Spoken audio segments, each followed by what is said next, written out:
What started as a routine inmate transfer suddenly turned into an incident that investigators would later question frame by frame. On December 13, 2025, a detention sergeant was escorting an inmate from intake to a holding cell, assisted by 2 deputies. At first, it looked like a standard procedure, but within minutes, the situation escalated in a way that would later lead to criminal charges. I'm talking to him, bro. I ain't fucking you, guys. He ain't like that, dog. Look, already know it like time it's yeah. Hey, turn around, cuff up, bro. Cuff up. Hey, look. Hawkins. I was gonna get my slides, bro. Yeah. That's what I was gonna Get your slides. And now y'all cornering me is making me feel like I'm targeting me, bro. Yeah. Real talk, bro. Okay. I don't care about that. The inmate was forced to the ground, restrained, and removed from the cell while officers worked to regain control of the situation. Shit, are you okay? Why are you? I'm so sorry. You're good. I'm so sorry. I'm so sorry for you. Okay? I'm so sorry for you. Okay. Yeah, get up. Yeah, I'm so sorry for you. Yeah, just turn around. Yeah, Turn around. I'm so sorry for you, bro. Yep. Go help out. I'm so sorry for you. No, that's good.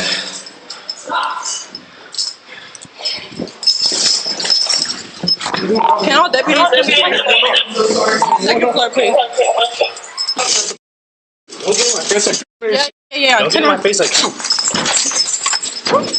Stop. Yeah. Put him on the floor.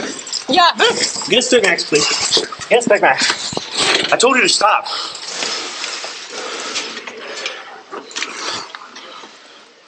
Sergeant's left.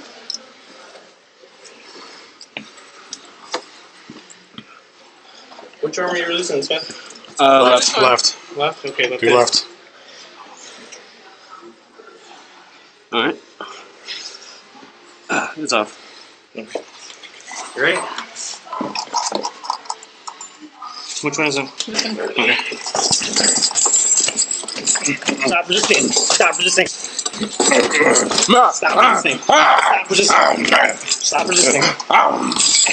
Stop resisting. Okay, let me know when the next one's ready, okay? But what happened in those moments didn't end there. After the incident, the deputy was brought in for questioning, where investigators began comparing his explanation with body camera footage. You know me. You know me for a long time. You know, I know you. What I believe is there's 2 stories to every side.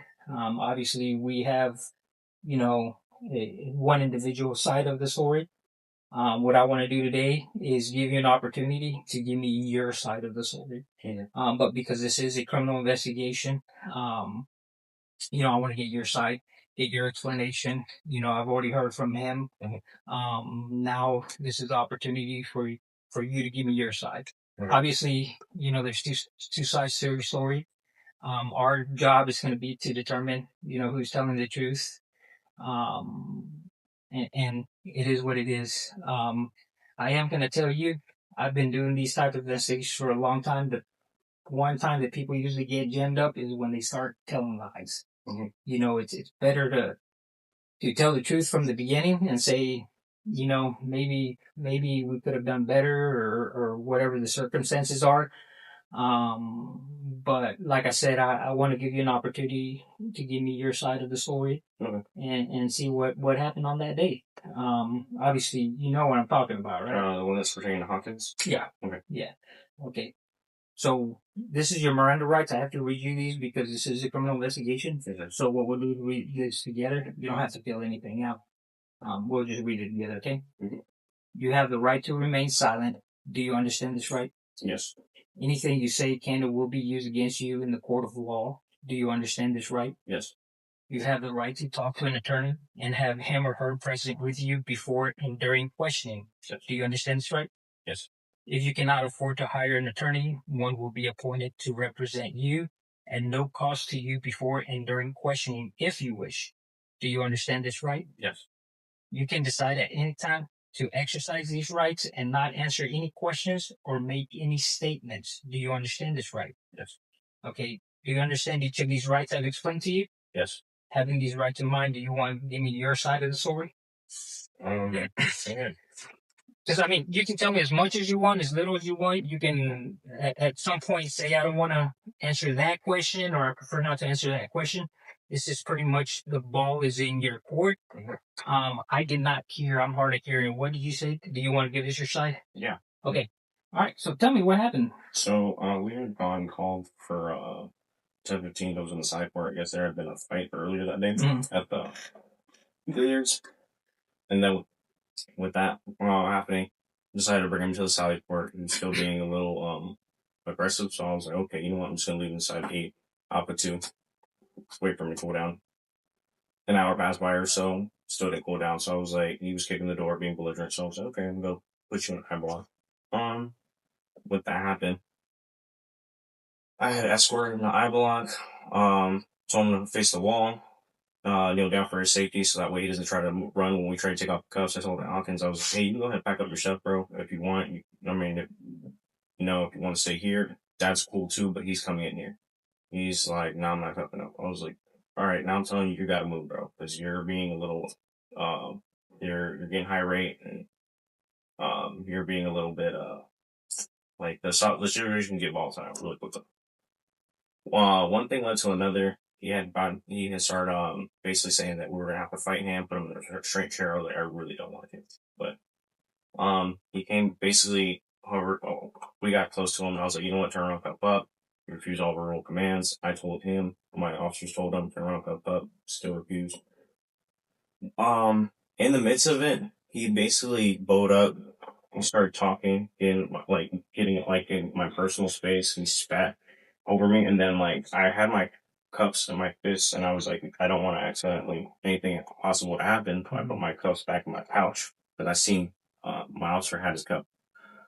When that happened, he had his fist clenched, and he lunged toward me, and I just from there struck him on the upper extremity. So I was just punched him in the face, essentially. Okay. And then from there, I think what happened was we got into a tussle. He wanted to try to pick me up. I started delivering blows to his back area. My other officer was near there too, so I didn't want to accidentally strike him. I don't know how it happened, but my taser had fell out and he had fell on top of it. So with that, I was like, okay, this can get really bad really quick. This got really bad just really quickly. Still had the other guy in the corner. He was arguing, basically trying to intervene while he was cuffed up, but I didn't know what his intentions were. He was already up there for being, what's that thing called? Erratic. So when that happened, I didn't tell Smith or my officer that he was on top of the taser. I just couldn't get the words out. So I was kind of like, okay, I need his arm ASAP. So I just started delivering more strikes to his back. I didn't realize that another Machado, the booking trustee or the maintenance trustee, had came up and seen the taser fall too. So I think he grabbed his legs, if I can remember, and pulled him. And then it just gave us enough time to sit there, put his hand behind his back. I reholstered my taser. And then from there, I think we escorted him out. The other inmate was still being erratic. When that happened, I was like, okay, well, go ahead, escort him downstairs, or escort him to confinement.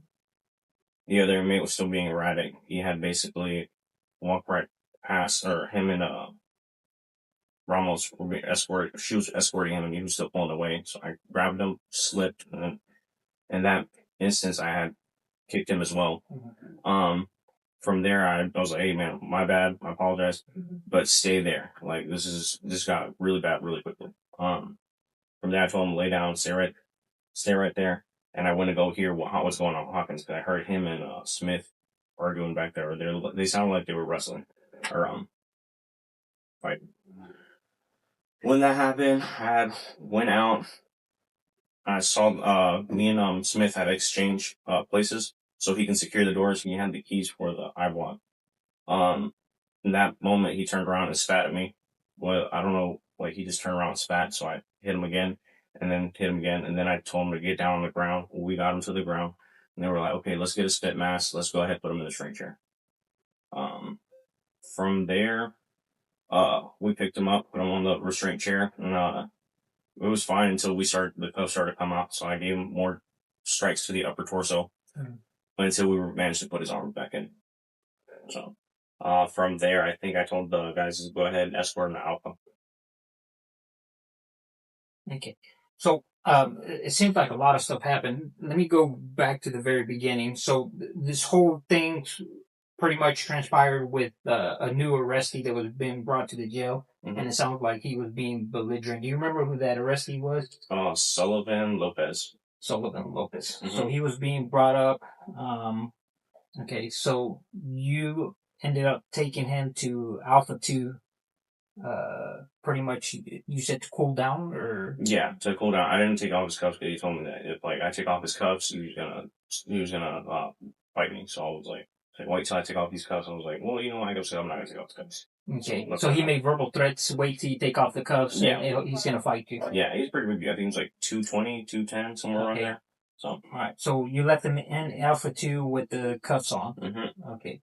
So, anyways, I want to kind of go over these videos with you. The ones that we're talking about. And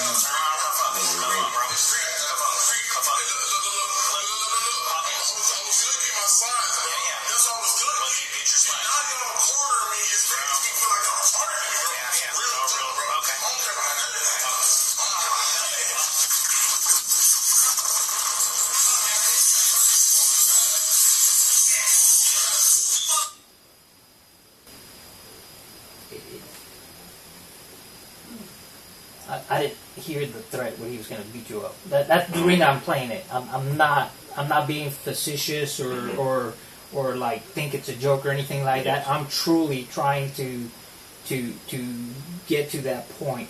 But you've heard it, and we've actually isolated the audio to where with the Motorola solutions they can actually isolate different audio tones and stuff like that. And I've played it and I can't hear it. Is he being an asshole? Absolutely. He's being an asshole. Yes, sir. But I you're telling me that he made a threat that he's going to kick your ass. No, he is being belligerent. Yeah. I'm not going to, this. Yeah, I think I might have misconstrued it when he said, you're going to have to put me in the restraint chair. So I think that was like, okay. But that's why I probably looked at it as okay, he's obviously getting aggressive. Right. Okay. And that's where that's the reason I'm playing it. Yes, sir. And this is Torino's body cam. I know you didn't. I don't think you reviewed this one, correct?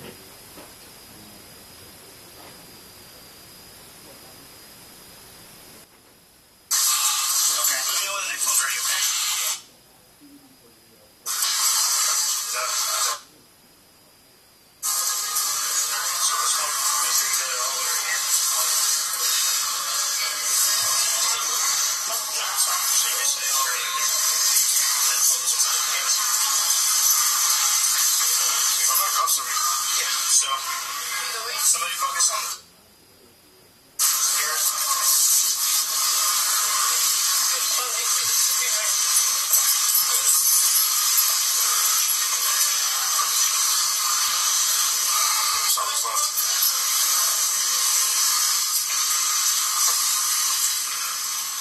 which arm are you really sensitive? Left. Okay, left. Alright. It's off. Ready? Which one is it? Stop resisting. Stop resisting. Stop resisting. Stop resisting. Stop resisting. Okay, let me know when the next one's ready, okay? There's more video. There's a lot more video. There's more body cam video. I mean, I took time to review it all, frame by frame.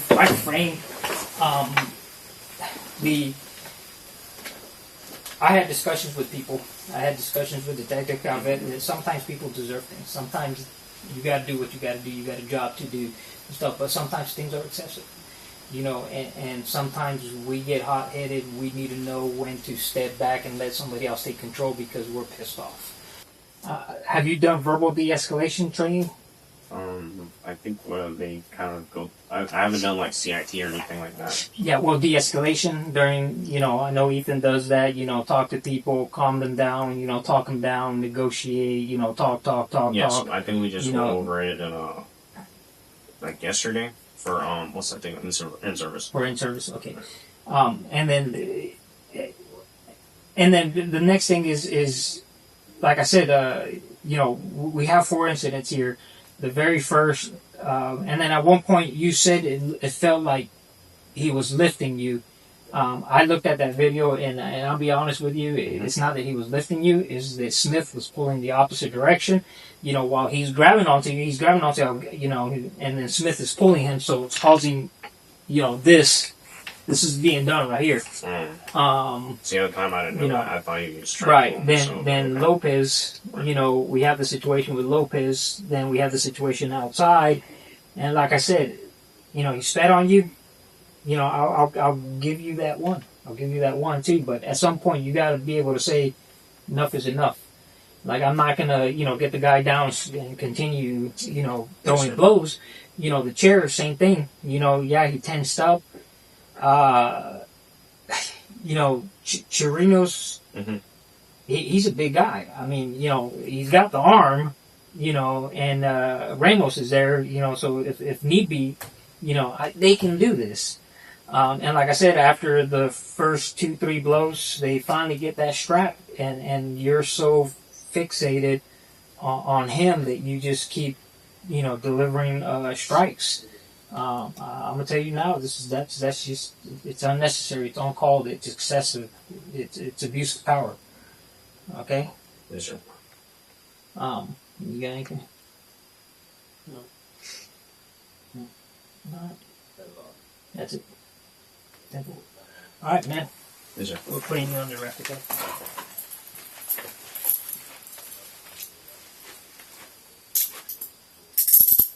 Investigators concluded that the force used went beyond what was necessary, and the deputy was later charged with 2 counts of battery. Cases like this raise difficult questions about use of force, judgment under pressure, and accountability inside detention facilities. Share your thoughts in the comments, and don't forget to like and subscribe for more real case breakdowns.